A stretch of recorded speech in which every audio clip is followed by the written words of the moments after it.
You know that game on here that says pick a movie. One character gets to stay human, the other are replaced by Muppets. I have an upgrade to that game. One character is Jay Muse, and everybody else is Michael Cera. Just various forms of Michael Cera. Welcome back, and once again, thank you for trusting me with your full spoiler movie reviews. That thing I do where I watch movies and then I tell you all about them.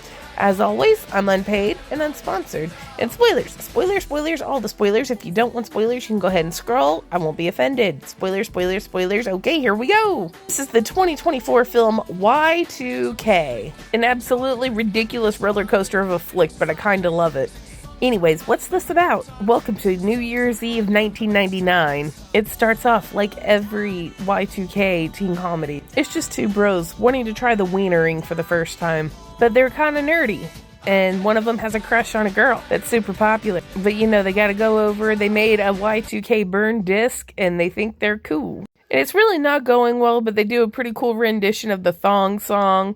And for a second, one of them's cool. And then the clock strikes midnight and the shit goes awry. The appliances start building themselves up like some scary ass Transformers and killing people. They lit someone on fire. Somebody got drilled in the head. So then the two nerd guys and the four punks and the popular smart girl or whatever are all in the basement and they're trying to figure out what the hell they're going to do. They're going to the stoner party at the old factory that they were invited to by the guy who smokes the purple sticky punch in the back room at the video store. Sounds like a great time. Dicks and doobies. Anyway. Well, one of the nerdy guys gets taken out by the Transformer robot thing really fucking early. Like, they haven't even left the garage yet. And then the fucking J Muse guy tries to fucking grind rail on some rollerblades and fucking yeets. He made it all of like fucking 30 seconds. But then they're going through the woods and they gotta fight a monster again. Well, they hide in a porta potty and they end up going on a porta potty ride. So then they're going to the woods and they get to the factory after fighting some more robots. And it's basically a bunch of stoners. Well, then a robot gets in and they tie him up and they the cool smart girl starts hacking it because she's really good at computers. And finds out that all these robots are sharing one brain and that they're trying to gather up all the humans to either kill them or install microchips in their brain so that there's more robots and the robots can get smarter. They chose the high school because the high school is currently installing DSL because it's now 2000 and that was a big deal.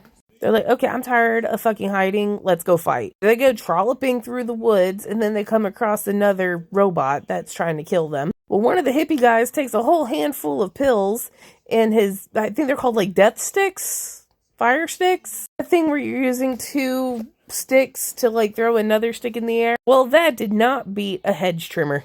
Not even a little bit. Not even at all. So, yeet. Well, then they all shove themselves inside a porta potty, and they end up going on a porta potty ride, and Brian McKnight is playing in the background. One, you're like a dream come true. And it's supposed to be romantic, but there's literal people shit flying everywhere. Not even their own shit. Who knows whose shit it is, but it's people shit. Well, they get to the city, and they go inside of the video store. And guess who's hiding in the video store? Are you ready for this? You're not ready for this. I don't think you're ready for this. Fred Durst. Limp Bizkit's a Fred Durst. Haven't told you Fred Durst is in this because they hit it over the head with a fucking chair. The point, not Fred Durst. The songs are in it. The radio's talking about they're holding a concert. There's flyers. Well, apparently they were playing a concert when the robots attacked and it got the rest of the band. But Fred Durst is hiding in the video store for some odd reason. And now he's involved and they have to go inside the school and kill the main brain. So nerd guy and the cool girl are going and they're trying to hack into the brain. Meanwhile, the only punk left, that's the girl, and Fred Durst have to distract everybody. How, you might ask? Oh, Fred Durst is going to sing. But he's going to sing George Michael's Faith. Yes, Fred Durst. Fred Durst of Limp Bizkit, Chocolate Starfish fucking break stuff. Did it all for the fucking nookie. Is singing, you gotta have faith. You gotta have faith. Faith. Which, no hate to George Michael, may he rest in peace, and that's a fabulous fucking song. But to come out of Fred Durst's mouth, you understand what I'm saying? Anyways, they get it fixed, and Fred Durst is elected to Congress, and it's 2005, and it leaves room for a sequel because the little virus thing has now taken over an iPod. The end. Now, did I like it? It's kind of dumb, but I love it. I love it in the same sense that I love Lamageddon. Also, watching Fred Durst get roasted is funny as shit. At least for me, it was. There is one teeny tiny little thing that kind of made me side-eye just a little bit. But that's kind of a complicated situation because the movie is supposed to take place way back then when we didn't know anything that was going on. But then, the script was written in modern era, but we don't know exactly when the script was written, so they may not have known, a whole lot, because a lot of things were revealed this year in particular. I'll just tell you. One of the nerd kids' favorite TV characters ever was Kelso from that 70s show. Had a little action figure of him, that sort of thing. But then you have Jonah Hill's name on it as a producer, and you can argue that Jonah Hill didn't even really have anything to do with it, because you can have your name on there as a producer and not actually, contribute to anything, except, I think, money. I don't really know how producerism works, but I would imagine he was involved quite a bit. If his name is on the poster next to the director, but not the actors, basically, I'm just asking whose idea was it to hone in on Kelso specifically. That's all I'm asking.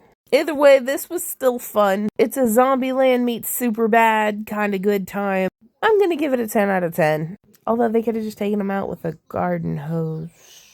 Why didn't they ambush the high school with, one of the pumper tankers from the fire station? They could have opened fire hydrants. Schools have sprinkler systems. They could have just, lit a thing and let all the water go in. Because I can't imagine anything's, on a surge protector. You know what? Come to think about it, couldn't they have just cut the power? I mean, you could argue that they run on batteries, but batteries run out after a while. Because, I understand that they're sentient. But people are also sentient. But if your body don't go, your sentience don't go. Y2K, this would have been a perfect time to bring back Super Soaker nostalgia. Because, every other commercial was a new kind of water gun. Shaking up some surges and, opening the can so they get all wet. Maybe some Zima. Which, did you know they still sell Zima in Japan? Anyways, 10 out of 10. Okay, bye.